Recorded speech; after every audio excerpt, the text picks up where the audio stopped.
Welcome everybody back to the 6.5 podcast. This week, I'm the host, Daniel Newman, principal analyst, founding partner at Futurum Research, joined by my esteemed colleague in crime for our 76th episode of the 6.5 podcast, Mr. Patrick Moorhead. Good morning, sir. Daniel, how you doing? It's Friday morning, and we all know what that means. Another exciting installment of the 6.5. It's going to be a beautiful weekend here, and I'm pretty excited. Yeah, no, it's great. It's become our thing. At some point, the world may force us to not pod on Friday mornings, but as long as we sort of have this rhythm going and it gives us the week, this way we really do bring you all the biggest analysis from the tech events, the tech news that'll drop in any given week. But who knows, maybe we'll be podding 2 or 3 times a week. Maybe soon we'll be podding from locations that aren't our home. I mean, we are actually getting out of the house pretty soon to travel to an undisclosed location to do a very fascinating interview with we'll just say a CEO of a very large technology company, but we can't say anything more than that, but soon we will. Let's do the disclaimer stuff, huh? This show is for information and entertainment purposes only, and while we will be talking about publicly traded companies, please do not take anything we say as investment advice. Information and entertainment. And just for anybody out there that has not been listening to the past 75 episodes of the 6.5, we focus the show on breaking down the news with more analysis than news. Just enough news so you know what we are going to be talking about, but not so much news that you could just get it by reading any other publication. We want to break it down. We want to go deep. We want to keep you thinking. And Pat, we got that today because we got a lot to talk about. We're going to talk about Dell's big event this week. IBM's dropped some news, a couple earnings, and of course, Microsoft had an event. And Pat, it's nicer in Texas than it is here in Illinois. Can't wait to leave this place. It's so close. I mean, I'm going to have the freaking welcome wagon show up for you. Maybe some circus animals, clowns, balloons, all that stuff. I cannot wait for you to move to Texas, and that's TECHSYS. Texas, baby.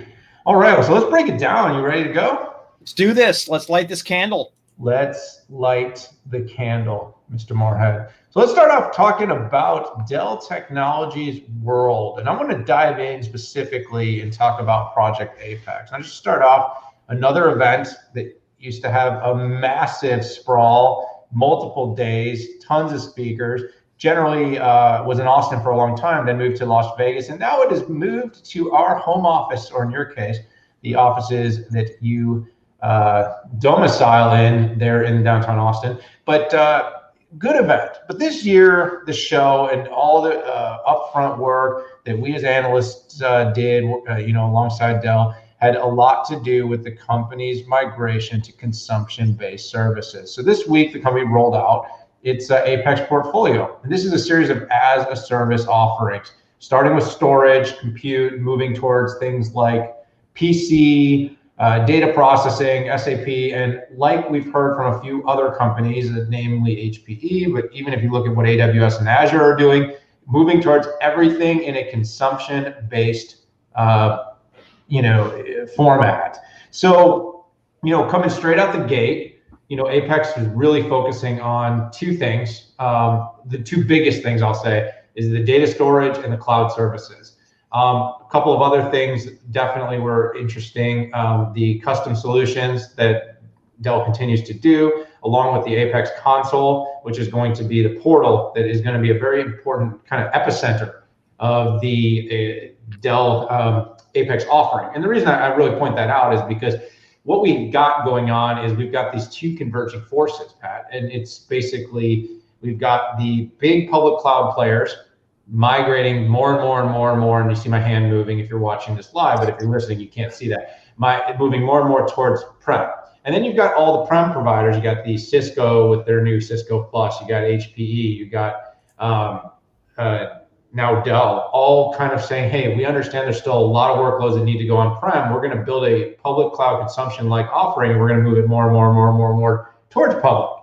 And so my take was Dell is off to a good start. It's a company that you have to take very seriously. It's got a world-class sales force. It will be able to use that sales force and that gigantic customer database to be able to sell these solutions early on. I like the fact that they're starting small with a few services, because even if you look at AWS started off with one thing, storage, and then it went to compute, and that was how it effectively grew its business.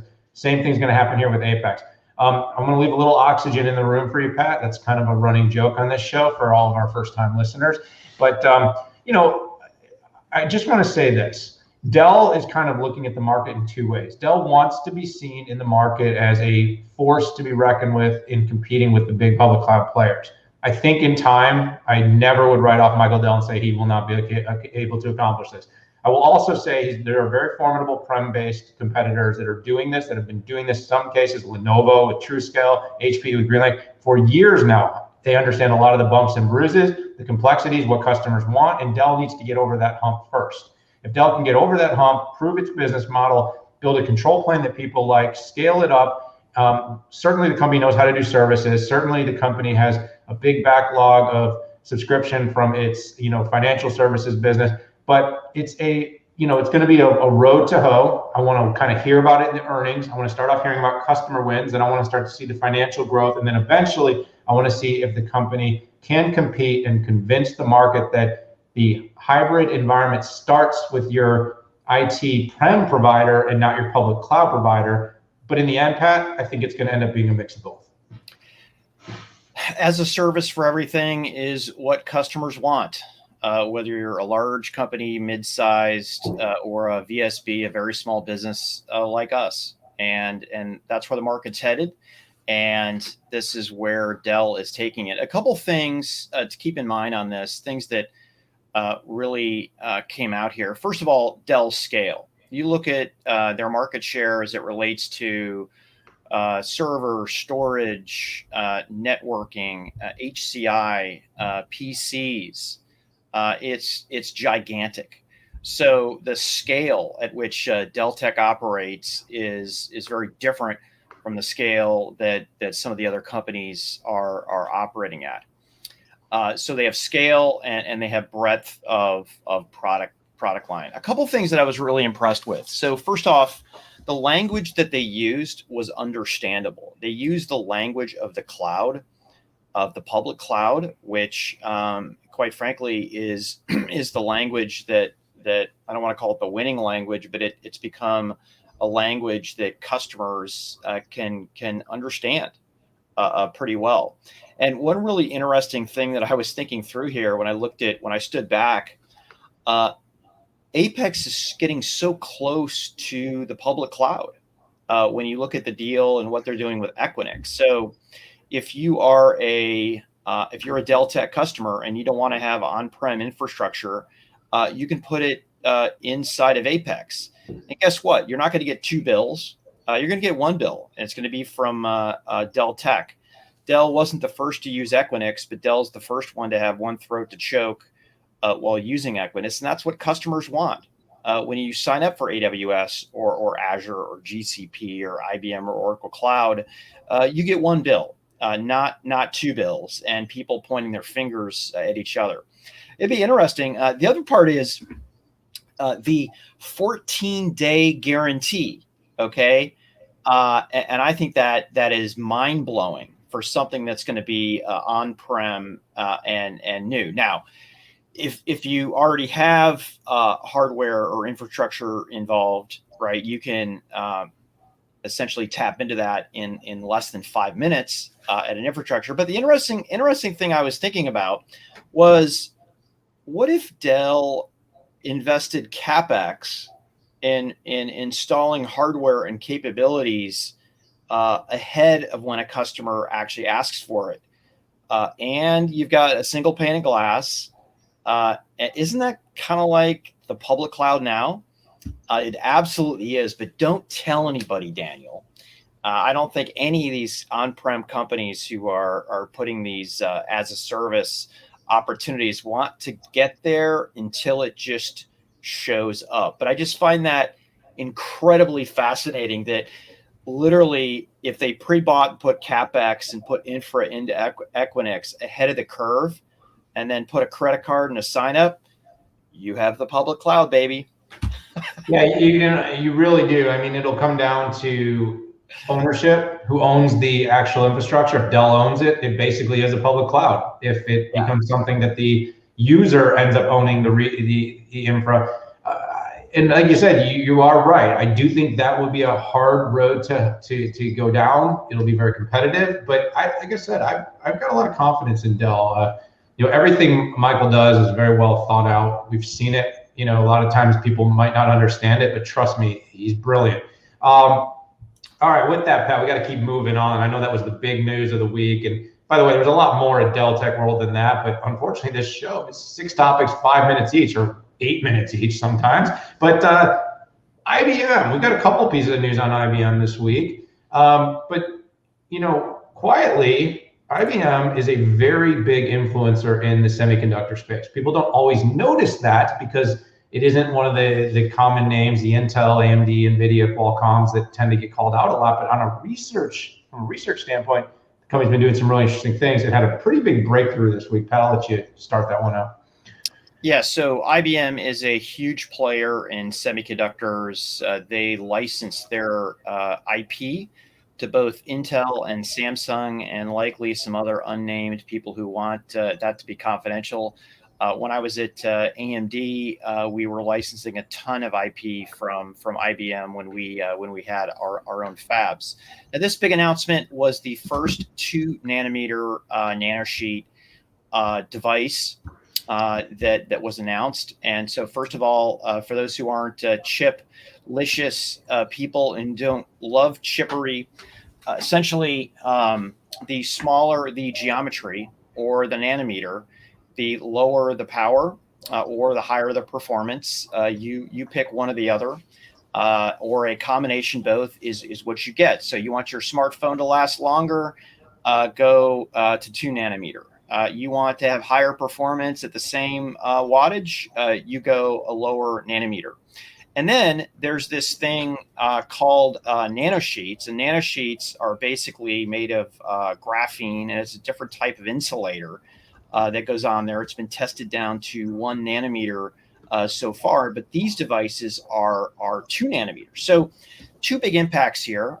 First is that IBM will be able to license this technology to both Samsung and Intel and others who wish to be not named.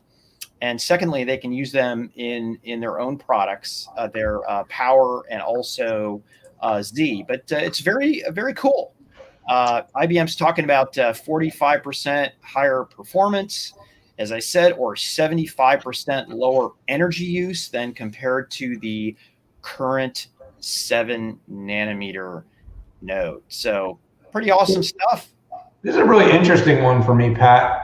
We've been watching this industry very close, and just a few weeks ago, Intel made some announcements at their IDM2 event, and one of their 4 big announcements was about the partnership the company has with IBM Research, which, by the way, kind of was quiet because when you talk about building new foundry service, new fabs, major investments, sometimes those kinds of parts of the announcements can kind of go under the radar. But let's not forget to share with the market. I mean, IBM had some very leading edge type of breakthroughs with 7 and 5. Was very early to the game there, and people, like I said, don't remember that because we think about TSM at the leading edge mostly, already talking about 3 nanometer. We think about what Intel is doing. The other thing, though, Pat, that is really interesting, and I think warrants some discussion. I'd love to get your take on this because we haven't actually talked about it yet. But how IBM monetizes and commercializes these breakthroughs. So up to this point, of course, IBM has their Z, the mainframes, and has Power and some of their compute that they run on their Linux kernel that they use their chips for. But largely, IBM has not really been front and center in terms of taking this technology and scaling it to market, putting it in foundries, having it used in a lot of different designs, or having at least notoriety for its use in a lot of different designs. Do you think this 2 nanometer breakthrough is an opportunity, whether it's on the mobile side with someone like a Samsung, like a partnership, whether it's with Intel, to commercialize and further help the market see a growth opportunity for IBM for its semiconductor success research and its ability to get to market early in terms of the research and development side. Yeah, I mean, Daniel, they've been doing this for 25 years. It's just been under the radar. Now, it made a lot more sense when they had their own fabs, right? And they actually technically do have a test fab still for some of the photonic stuff, but they've been doing this for forever. It's super high margin. It's not, I don't think it's revenue that would essentially, swing anybody around the room. But I'm continually amazed at how ahead of the curve they are. And it really, the Intel announcement was breakthrough, Daniel, because Intel for 25 years did it alone, right? And it's nice to see them working with IBM. And I think what we saw in terms of overall Intel IDM 2.0, Intel realizes it can't go at it alone, right? It needs more fab partners. It needs more tech partners to make that happen. And I don't see that as a weakness. I see that as a pragmatic, good decision. Yeah, I mean, I feel completely the same way. I think it's just an opportunity, right? IBM breaks through on a lot of technologies, but doesn't always commercialize them as well as they could. You can think about quantum, think about Watson, and think about now all the leadership that it's had in chips over the years. Is there a different go-to-market approach, especially now that they're spinning off Kyndryl, their IIT managed services, and focusing more, of course, on the hybrid cloud business? But this is a huge business opportunity. And to be at the leading edge and to be early with these technologies, there's a bigger monetization opportunity that probably warrants some thought. And I'm sure IBM is doing it. It's a massive company. I'm sure they're looking at this and thinking about it. But Pat, it would be remiss of us as analysts to not at least look at the opportunity and say, hey, could IBM take this to market in a way where they A, get more credit, and B, drive more revenue beyond what they're doing in their current business today? But we're not going to answer that today. Sounds like a great analyst project, Daniel. So yes, it sounds like an opportunity. Anybody that might want to talk more about this happens to listen to this cast, maybe they should reach out to us. Maybe we should have one of the execs on the show on our Insider Edition. All right, let's keep going, Pat. So, my favorite thing to talk about on the show are always the earnings. I love making those ties from earnings to strategy. We do that different, and we think we do it maybe better than most. And the thing is earnings are the moment of truth, as you always like to say. It's the most honest a company will ever be about how well its strategy is working out. And this week, not nearly as many earnings as last week, but there were a few, and T-Mobile had a very, very good result. Yeah, I mean, I think the way to characterize this is T-Mobile tired of winning so much, right? If you look at the U.S. market, you have AT&T, Verizon, and T-Mobile, and others, right? And if you look at Verizon's strategy, it's content, and they just realized that buying aged content is not the way to go, and they're selling that off. You had AT&T, who got into everything from HBO to Disney to ESPN, and investors don't like that. And then you have T-Mobile sticking to their swim lane and just absolutely crushing it. And in Q1, what really stuck out for me were the net adds, right? In this business, it's net adds, 1.4 million. That means they took 1.4 million postpaid away from AT&T and Verizon. And it just continues. Net income was almost $1 billion a quarter. Did you like that? $1 billion a quarter. And one of the reasons I like this story so much is T-Mobile got no respect about 5 years, none. The only company that got less respect was Sprint, and they combined. And a lot of people are like, "Oh, two has-beens combining," but now they are kicking AT&T and Verizon's butt, particularly on consumer side, playing the Un-carrier, and it just keeps moving on. If you look on a 5G basis, basically giving away free 5G phones and getting that mid-band 5G has been the magic over and above their competitors' C-band, which isn't even even there yet. And these weak millimeter wave that, my gosh, we don't even have millimeter wave in Austin yet. One of the in Austin, Texas, with a TECH. So again, I hate to be blathering on and on here, but is T-Mobile tired of winning yet? Apparently not. Hey, listen, if Texas, my soon-to-be home, could actually do a little work on getting a few more towers up, that would be great. I kind of have less than impressive cell coverage, but it's kind of like when you go to Barcelona for Bubble World and you're supposed to be like in one of the tech hubs of the world, and you can barely, the Wi-Fi is like, you're getting like 2 megabytes up and down. We're Austin's an AT&T city when it comes to tower coverage.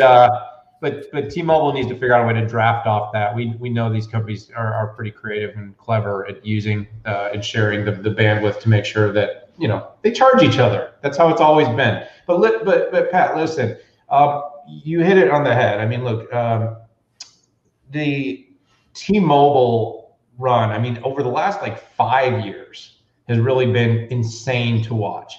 This company was kind of an afterthought. It was like, oh, you can't afford Verizon, you can't afford AT&T. Oh, sure, you could go with T-Mobile. I just want to raise my hand and say I've been using T-Mobile now for 6 years here in Chicago. I believed in it. I really loved the no penalty and the fact that that company had the ambition to start paying people to switch.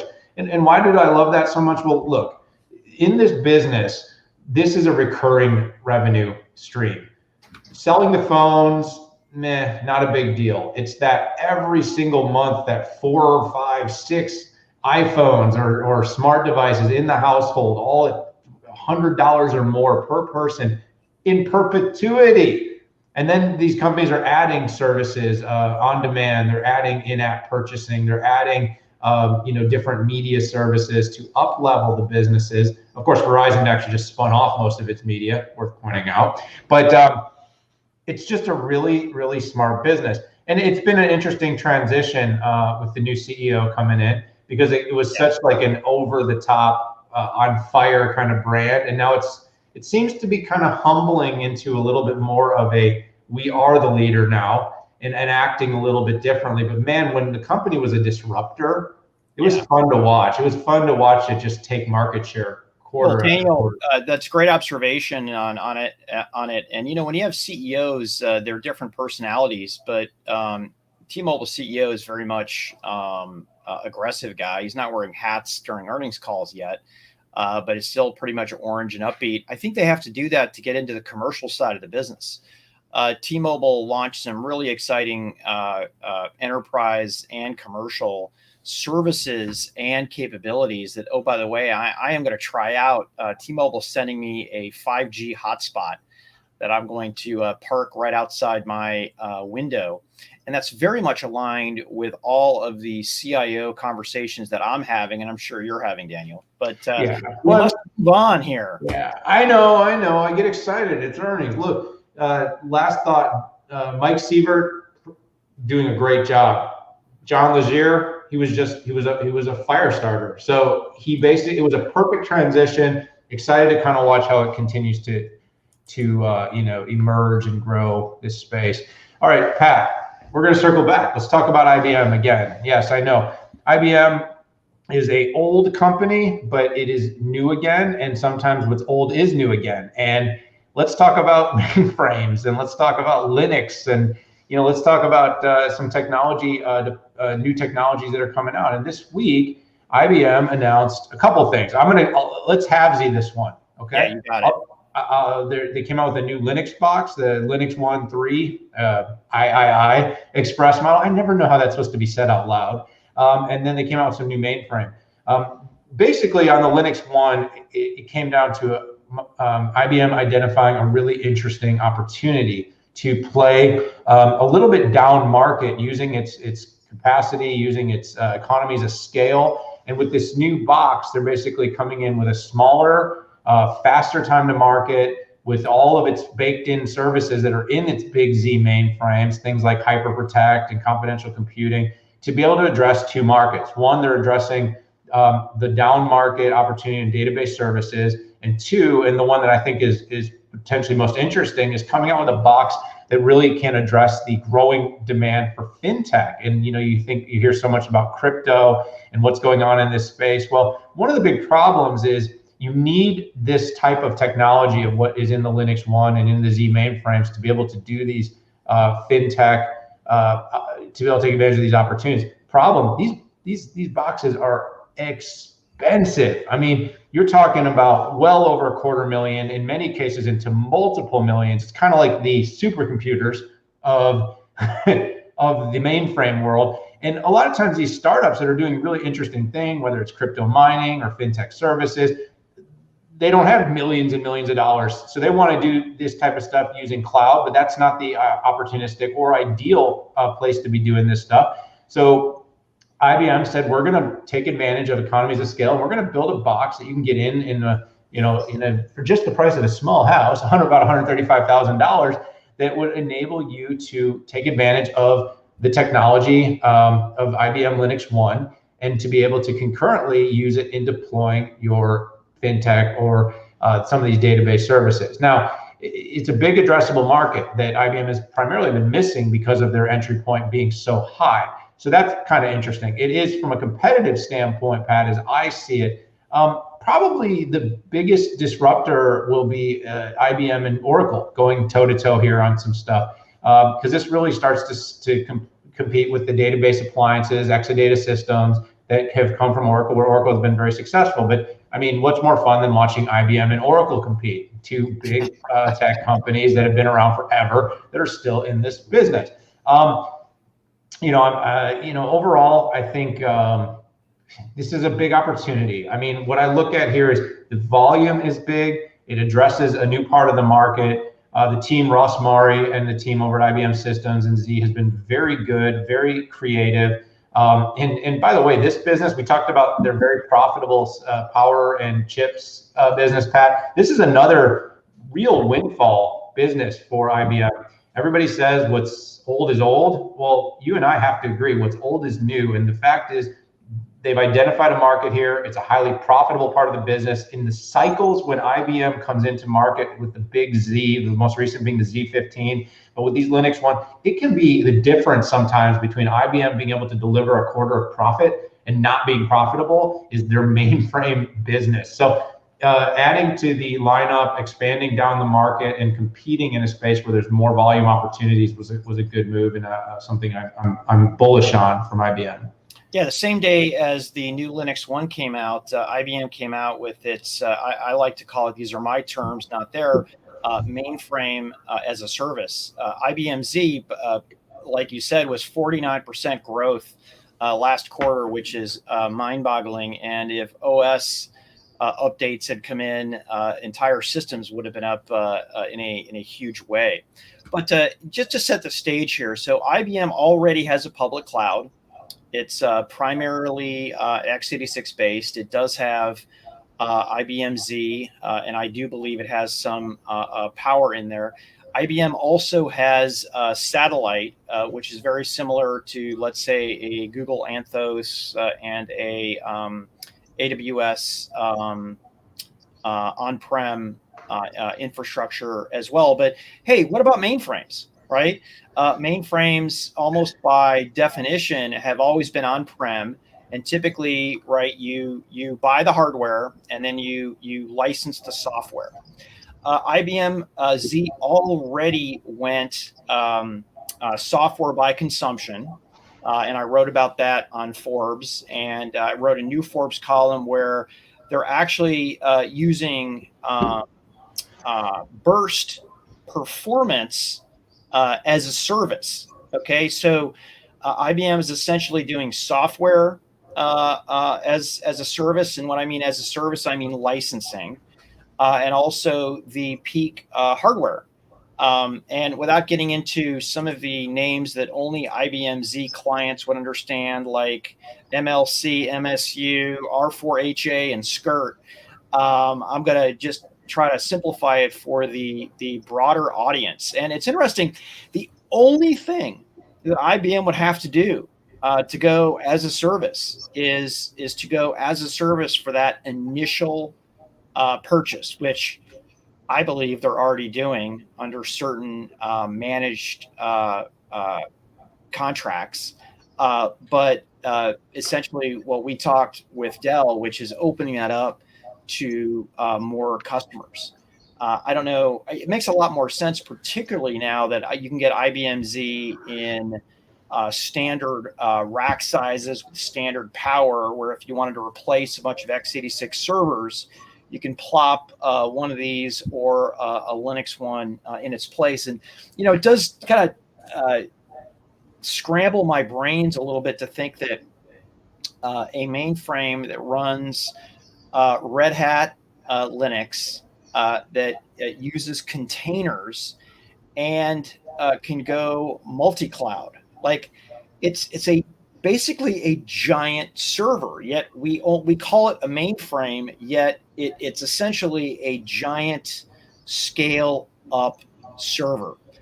Cool stuff. Ross and his team are just kicking butt over there, and it's really fun and exciting to watch.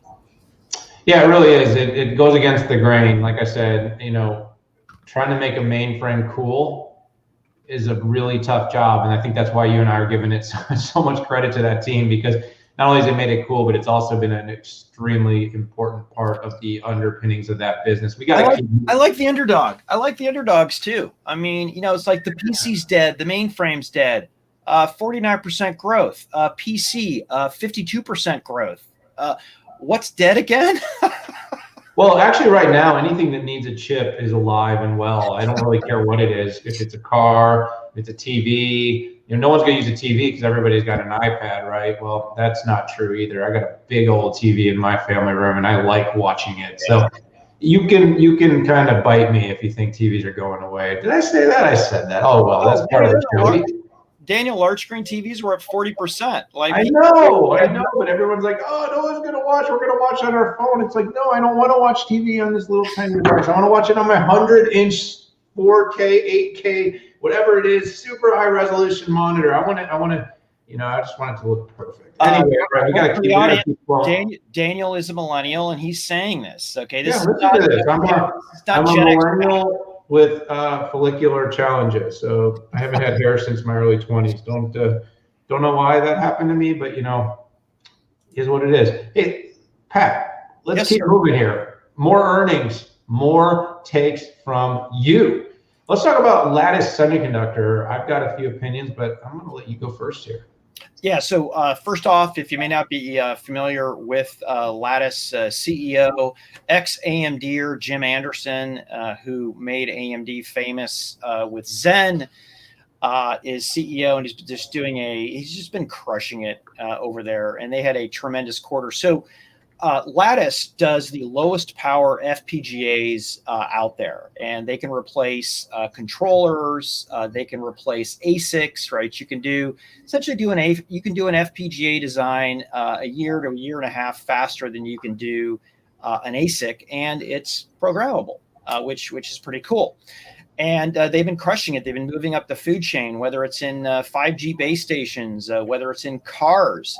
Pretty much every Intel and AMD server in a hyperscale data center has a Lattice Semi security chip. Remember a couple years ago the spy chip gate that Bloomberg brought out that freaked everybody out? Well, essentially the first chip now that powers on these hyperscale servers is a Lattice Semi chip. Financially, Jim Anderson has gotten the company in a great spot here. Cleaned up a bunch. Wasn't tremendous amount of growth, but what he did is he kept growth, but he completely turned the offerings upside down, increased the rate of products by 5x if I compare it to the prior administration, but. Let's talk about earnings now. Revenue up 19%. Gross margin was up. Op Inc was up 2x. Net income was up 2x as well. A ton of new products for the quarter. And I think a real hat tip of the hat, a metric is they joined the S&P Midcap 400, which I think is a nice testament to they're getting bigger and they're getting badder. And I think Lattice's big challenge now is, challenge for a company that grew 19% is to grow even more, right? They really cleaned up everything, got profitable, got the machine working really well, increasing the amount of products. And I'm expecting 21 and 22 to be growth mode for the company when their new designs, the clutch goes in and they start to see the fruits of their labor.